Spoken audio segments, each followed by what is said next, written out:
Praise the lord. ದೇವರ ಮಕ್ಕಳೇ, ಸಾರಿ, ಎಲ್ಲರೂ ವಾಕ್ಯ ಓದುವುದಕ್ಕೋಸ್ಕರ ನನ್ನ ಜೊತೆಯಲ್ಲಿ ಕೂಡಿ ಬಂದಿದ್ದೀರಾ ಎಂದು ನಾನು ನಂಬುತ್ತೇನೆ. ಯೂಟ್ಯೂಬ್ ಮೂಲಕವಾಗಿ ದೇವರು ನಿಮ್ಮೆಲ್ಲರನ್ನು ಆಶೀರ್ವದಿಸಲಿ. ಬನ್ನಿರಿ, ಈ ದಿನಕ್ಕಾಗಿ ತೆಗೆದುಕೊಂಡಂಥ ವಾಕ್ಯ ಕೀರ್ತನೆ 28. ಎಲ್ಲರೂ ತೆಗೆದುಕೊಳ್ಳೋಣವೇ? ಪರಿಶುದ್ಧಾತ್ಮನು ಕೊಟ್ಟಂಥ ವಾಕ್ಯ ಇದು. ಅರ್ಥ ಆಯ್ತಾ?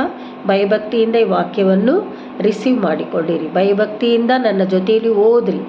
ಅರ್ಥ ಆಯ್ತಾ ದೇವರ ಮಕ್ಕಳೇ? ಬನ್ನಿರಿ, ಓದಿಕೊಳ್ಳೋಣ. ಇದರ ಹೆಡ್ಡಿಂಗ್ ಏನೆಂದರೆ, ಕಷ್ಟದಲ್ಲಿದ್ದ ಭಕ್ತನು ಪ್ರಾರ್ಥಿಸಿ ರಕ್ಷಣೆ ಹೊಂದಿ ಸ್ತುತಿಸುವುದು. ಯಾರು ಆ ಥರ ಕಷ್ಟದಲ್ಲಿ ಪ್ರಾರ್ಥನೆ ಮಾಡಿದ್ದು? ದಾವೀದನು. ಈಗ ನಮ್ಮಲ್ಲಿ ನಾನಾಗಲಿ, ನಿಮ್ಮ ಕುಟುಂಬದವರು ಯಾರೇ ಆಗಲಿ, ಇಲ್ಲ ನೋಡ್ತಾ ಇರೋ ನೀವು ಆಗಲಿ, ಕಷ್ಟದಲ್ಲಿದ್ದರೆ ಭಯಭಕ್ತಿಯಿಂದ ಈ ವಾಕ್ಯವನ್ನು ಓದಿ ನಾವು ಬಿಡುಗಡೆಯನ್ನು ಹೊಂದಿಕೊಳ್ಳೋಣ. ಬನ್ನಿರಿ, ಓದಿಕೊಳ್ಳೋಣ. ಯೆಹೋವನೇ, ನನ್ನ ಶರಣನೇ, ನಿನಗೆ ಮೊರೆ ಇಡುತ್ತೇನೆ, ಕೇಳದೆ ಇರಬೇಡ. ನೋಡಿ, ಉಪದ್ರವದಲ್ಲಿ ಹೋಗುತ್ತಿದ್ದಂಥ, ಕಷ್ಟದಲ್ಲಿ ಹೋಗುತ್ತಿದ್ದಂಥ ದಾವೀದನು ಇಲ್ಲಿ ಮಾತನಾಡುವಾಗ ನಾವು ಅದೇ ರೀತಿಯಲ್ಲಿ ಯೆಹೋವನೇ, ನನ್ನ ಶರಣನೇ, ನಿನಗೆ ಮೊರೆ ಇಡ್ತಾ ಇದ್ದೀನಿ, ಕೇಳದೆ ಇರಬೇಡಪ್ಪ ಅಂತ ಹೇಳಿ ನಾವು ಯೆಹೋವನ ಹತ್ರ ಪ್ರಾರ್ಥಿಸ್ಬೇಕು. ಅರ್ಥ ಆಯ್ತಾ ದೇವರ ಮಕ್ಕಳೇ? ನಮ್ಮ ದೇವರು ಒಳ್ಳೆಯ ದೇವರು, ಆತನ ಕೃಪೆಯೋ ಶಾಶ್ವತವಾದದ್ದು. ಅರ್ಥ ಆಯ್ತಾ ದೇವರ ಮಕ್ಕಳೇ? ನೀನು ಕಿವಿಗೊಡದೆ ಹೋದರೆ ನಾನು ಸತ್ತವರಿಗೆ ಸಮಾನನಾಗುತ್ತೇನಲ್ಲವೇ? ದಾವೀದನು ಯಾವ ಕಷ್ಟದಲ್ಲಿ ಹೋಗ್ತಾ ಇದ್ರೆ ಈ ರೀತಿಯಾಗಿ ಆತನು ರಚಿಸಿರಬಹುದು. ಹಾಗಾದರೆ ಈ ರೀತಿಯಾಗಿ ಕಷ್ಟಪಡುವವರು ಯಾರಾದಿದ್ದೀರಾ? ನಾನಿದ್ದೀನಿ. ಸಂತೋಷದಿಂದ ಹೇಳ್ಕೊಳ್ತಾ ಇದ್ದೀನಿ ಆ ಉಪದ್ರವಕ್ಕೆ. ನೀವೆಲ್ಲರೂ ಯಾರಾದರೂ ಇದ್ದರೆ ಈ ವಾಕ್ಯನ ಸಂತೋಷವಾಗಿ ಪಡ್ಕೊಳ್ರಿ. ದಾವೀದನು ಪಡ್ಕೊಂಡ ಹಾಗೆ ನಾವು ಪಡ್ಕೊಳ್ಳೋಣ. ಅರ್ಥ ಆಯ್ತಾ? ನೀನು ಕಿವಿಗೊಡದೆ ಹೋದರೆ ನಾನು ಸತ್ತೊಂದಾಗ ಆಗ್ಬಿಡ್ತೀನಿ ದೇವರೇ, ನನ್ನ ಪ್ರಾರ್ಥನೆಗೆ ನೀನು ಉತ್ತರ ಕೊಡು ಅಂತ ಹೇಳಿ ದಾವೀದನು ಇಲ್ಲಿ ಮಾತಾಡ್ತಾ ಇರೋದು. ಅರ್ಥ ಆಯ್ತಾ ದೇವರ ಮಕ್ಕಳೇ? ಸ್ವಲ್ಪ ಕೋಲ್ಡ್ ಆಗಿದೆ. ನೀನು ಸೆಕೆಂಡ್ ಓದಿಕೊಳ್ಳೋಣ.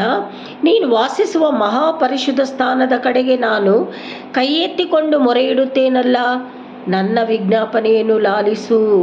ನೀನು ಮಹಾಪರಿಶುದ್ಧ ಸ್ಥಳದಲ್ಲಿ ನೀನಿದ್ದೀಯಾ, ನನ್ನ ಕರಗಳನ್ನೆತ್ತಿ ನಾನು ನಿನ್ನ ಹತ್ರ ಪ್ರಾರ್ಥಿಸ್ತಾ ಇದ್ದೀನಿ, ಮೊರೆ ಇಡ್ತಾ ಇದ್ದೀನಿ, ನನ್ನ ವಿಜ್ಞಾಪನೆಯನ್ನು ಲಾಲಿಸು ದೇವರೇ ಅಂತ ವಿನಯವಾಗಿ ದಾವೀದನು ಕೇಳ್ಕೊಳ್ತಾ ಇರೋದು.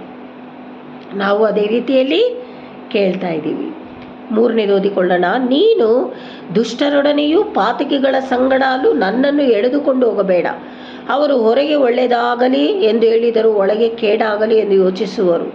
ನೋಡಿ, ದುಷ್ಟರ ಕಡೆಗೆ ನೀನು ನನ್ನನ್ನು ಕರ್ಕೊಂಡು ಹೋಗಬೇಡ ದೇವರೇ. ಅವರು ಹೊರಗಡೆ ತೋರಿಸೋದು ಒಳಗಡೆ ಕೆಟ್ಟದಿರುತ್ತೆ, ಹೊರಗಡೆ ಒಳ್ಳೆಯದಾಗಿ ಮಾತಾಡೋದು, ಈ ರೀತಿ ಎಲ್ಲ ಮಾಡ್ತಾರೆ. ಅಂಥವರ ಜೊತೆಯಲ್ಲಿ ನಮ್ಮನ್ನು ಇರಿಸಬೇಡ ಅಂತ ದಾವೀದನು ಹೇಳುವಾಗ ಈ ದಿನಗಳಲ್ಲಿ ನಾವು ಕೇಳ್ಕೊಳ್ಬೇಕು. ಇದೇ ರೀತಿ ನಾವು ಕೇಳ್ಕೊಳ್ಬೇಕು. ಅವರ ದುಷ್ಕೃತ್ಯಗಳಿಗೂ ಕೆಡುಕುಗಳಿಗೂ ಸರಿಯಾದ ಪ್ರತಿಫಲವನ್ನು ಅವರಿಗೆ ಕೊಡು. ಅವರು ಮತ್ತೊಬ್ಬರಿಗೆ ಮಾಡಿದಂತೆಯೇ ಅವರಿಗೆ ಮಾಡು. ಇಲ್ಲಿ ಶಾಪ ಮಾಡ್ತಾ ಇರೋ ದಾವೀದನು ಆ ಕಾಲದಲ್ಲಿ ದಾವೀದನ ಹಾಗೆ ಹೇಳಿದ್ರು.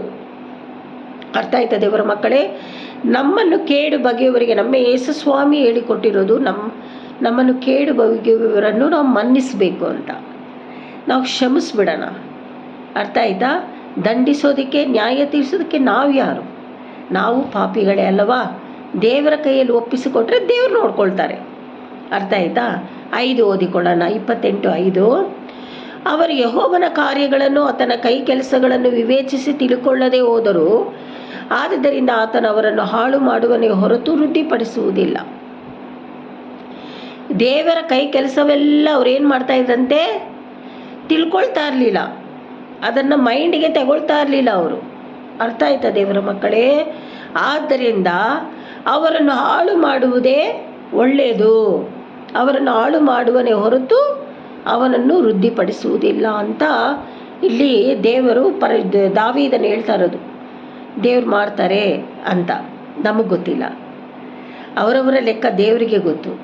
ದೇವ್ರು ಮಾಡ್ತಾರೆ. ದಾವೀದನು ಮಾತಾಡಿರ್ಬೋದು, ಯಾಕಂದರೆ ದಾವೀದನ ಹೃದಯ ದೇವರಿಗೆ ತುಂಬ ಇಷ್ಟ. ಆತನು ಏನೇ ತಪ್ಪು ಮಾಡಿದರೂ ತಪ್ಪು ತಕ್ಷಣವೇ ದೇವರೇ ನನ್ನ ಕ್ಷಮಿಸ್ಬಿಡು. ಆ ಕಾಲದಲ್ಲಿ ಕ್ಷಮಿಸು ಅಂದಿದ ತಕ್ಷಣ ಕ್ಷಮಿಸುವ ದೇವರು ಈ ಕಾಲದಲ್ಲಿಯೂ ಕ್ಷಮಿಸ್ತಾರೆ ಕೆಲವೊಂದು ವಿಷಯಗಳನ್ನ ಬಿಟ್ಟು.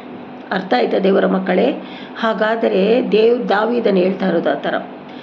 ಓದಿಕೊಳ್ಳೋಣ. ಯೆಹೋವನು ನನ್ನ ವಿಜ್ಞಾಪನೆಗಳನ್ನು ಕೇಳಿದ್ದಾನೆ, ಆತನಿಗೆ ಸ್ತೋತ್ರವಾಗಲಿ. ಯೆಹೋವನು ನನಗೆ ಬಲವೂ ಗುರಾಣಿಯೂ ಆಗಿದ್ದಾನೆ, ನಾನು ಆತನಲ್ಲಿ ಭರವಸವಿಟ್ಟೆನು, ನನಗೆ ಸಹಾಯವೂ ಉಂಟಾಯಿತು. ಆದ ಕಾರಣ ನನ್ನ ಹೃದಯವು ಹರ್ಷಿಸುವುದು, ಕೀರ್ತನಾರೂಪವಾಗಿ ಆತನನ್ನು ಸ್ತುತಿಸುವೆನು.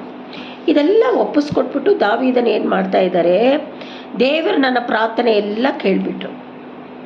ಅರ್ಥ ಆಯ್ತಾ? ಆ ಥರ ವಿಶ್ವಾಸ ಇದೆ ದಾವೀದನಿಗೆ.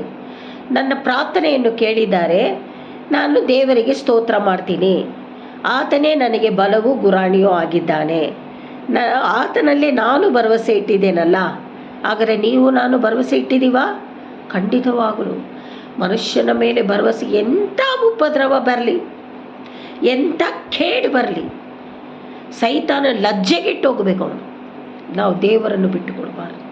ಅರ್ಥ ಆಯ್ತಾ ದೇವರ ಮಕ್ಕಳೇ? ನಮ್ಮ ದೇವರು ಒಳ್ಳೆಯ ದೇವರು. ದಾವೀದನನ್ನು ಕಾಪಾಡಿದ ದೇವರು ನಮ್ಮನ್ನು ಕೈ ಬಿಡುವನೇ? ಒಂದು ಕಾಲಕ್ಕೂ ಕೈ ಬಿಡೋದಿಲ್ಲ. ದೇವರಲ್ಲಿಯೇ ಆತನು ಭರವಸೆ ಇಟ್ಟನು, ನಮಗೆ ಆತನು ಸಹಾಯಕನಾಗಿದ್ದಾನೆ. ಆದ ಕಾರಣ ನಮಗೆ ಸಹಾಯಕನಾಗಿ ನಮಗೆ ಭರವಸೆ, ನಾವು ಆತನಲ್ಲಿ ಭರವಸೆ ಇಟ್ಟಿರೋದ್ರಿಂದ ನನ್ನ ಹೃದಯ ಹರ್ಷಿಸ್ತಾ ಇದೆ.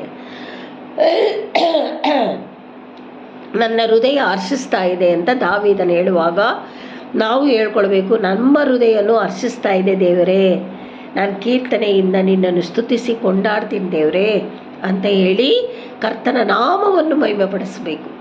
ಅದೇ ಯೋಚನೆ ಮಾಡಿಬಿಟ್ಟು ದೇವರು ಏನು ಕಂಡುಕೊಂಡಿಲ್ಲ, ಏನು ಇಷ್ಟು ಉಪದ್ರವ ಕೊಟ್ಟಿದ್ದಾರೆ ಓ ಅಂತ ಹೇಳಿ ಅಳೋದು ಕುತ್ಕೊಳ್ಳೋದು, ನೋ, ಬೇಡ ದೇವರೇ, ಬೇಡ ದೇವರ ಮಕ್ಕಳೇ. ಸೈತಾನನು ಮತ್ತೆ ಮುಟ್ಟೋದಕ್ಕೆ, ಒಂದು ವೇಳೆ ಅವನು ಮುಟ್ತಾ ಇದ್ರು ಮುಟ್ಟಲಿ ಬಿಡು. ಕ್ರಿಸ್ತನ ಆಲಯ ಇದು. ಈ ಆಲಯಕ್ಕೆ ಏನು ಉಪದ್ರವ ಬಂದರೂ ಅದು ದೇವರಿಗೇನೆ, ನಮಗಲ್ಲ. ಅರ್ಥ ಆಯ್ತಾ? ಕ್ರಿಸ್ತನ ಜೊತೆಯಲ್ಲಿ ನಾವು ಕನೆಕ್ಟ್ ಆಗಿದ್ದೇವೆ. ಕ್ರಿಸ್ತನ ಆಲಯ, ಆತನು ನಮ್ಮಲ್ಲಿ ವಾಸ ಮಾಡ್ತಾ ಇದ್ದಾರೆ. ಹಾಗಿರುವಾಗ ನಾವು ಏನಕ್ಕೆ ಭಯಪಡಬೇಕು? ಅರ್ಥ ಆಯ್ತಾ ದೇವರ ಮಕ್ಕಳೇ? ಅದೇ 8 ಓದಿಕೊಳ್ಳೋಣ. ಕೊನೆಯದಾಗಿ, ಯೆಹೋವನು ತನ್ನ ಜನರಿಗೆ ಬಲವೂ ತಾನು ಅಭಿಷೇಕಿಸಿದವನಿಗೆ ಆಶ್ರಯ ದುರ್ಗವೂ ಆಗಿದ್ದಾನೆ. ನೋಡು, ದೇವರೇ ನಮಗೆ ಎಲ್ಲರಿಗೂ, ಈ ಲೋಕದಲ್ಲಿರುವವರೆಲ್ಲರಿಗೂ ಆತನೇ ಬಲವು, ಆತನೇ ನಮಗೆ ಆಶ್ರಯ ದುರ್ಗವೂ ಆಗಿದ್ದಾನೆ. ಆತನ ಅಭಿಷೇಕಿಸಿದ್ದಾನೆ ನಮ್ಮನ್ನು. ಅರ್ಥ ಆಯ್ತಾ? ನಮ್ಮನ್ನು ಕೈ ಬಿಡಲಿಲ್ಲ. ಎಷ್ಟೇ ಉಪದ್ರವದಲ್ಲಿದ್ದರೂ ದೇವರು ನಮ್ಮನ್ನು ಕೈ ಬಿಡಲ್ಲ. ಒಂದೊಂದು ನಿಮಿಷವೂ ನಮ್ಮನ್ನು ಕಾಪಾಡ್ಕೊಂಡು ಬರ್ತಾ ಇದ್ದಾರೆ, ನಮ್ಮ ಕುಟುಂಬವನ್ನು ಕಾಪಾಡ್ತಾ ಇದ್ದಾರೆ. ಅರ್ಥ ಆಯ್ತಾ ದೇವರ ಮಕ್ಕಳು? ಅಂಥ ಒಳ್ಳೆಯ ದೇವರನ್ನು ನಾವು ಸೇವಿಸಿಕೊಂಡಿದ್ದೇವೆ. ನಮ್ಮ ಉಪದ್ರವದಲ್ಲಿ ಕರ್ತನ ನಾಮ ಮಹಿಮೆ ಹೊಂದಲಿ, ಕರ್ತನು ಗ್ಲೋರಿಫೈ ಆಗಲಿ. ಅರ್ಥ ಆಯ್ತಾ ದೇವರ ಮಕ್ಕಳೇ? ಸೈತಾನನು ಲಜ್ಜೆಗೆಟ್ಟು ಹೋಗಲಿ, ಅವನು ಲಜ್ಜೆಗೆಟ್ಟು ಹೋಗಲಿ. ಸಹಿಸೋದಕ್ಕೆ ದೇವರು ಬಲಪಡಿಸಿದ್ದಾರೆ ನಮಗೆ ಉಪದ್ರವದಲ್ಲಿ. ಅರ್ಥ ಆಯ್ತಾ ದೇವರ ಮಕ್ಕಳೇ? ಈ ವಾಕ್ಯ ನಿಮ್ಮನ್ನು ಬಲಪಡಿಸಲಿ.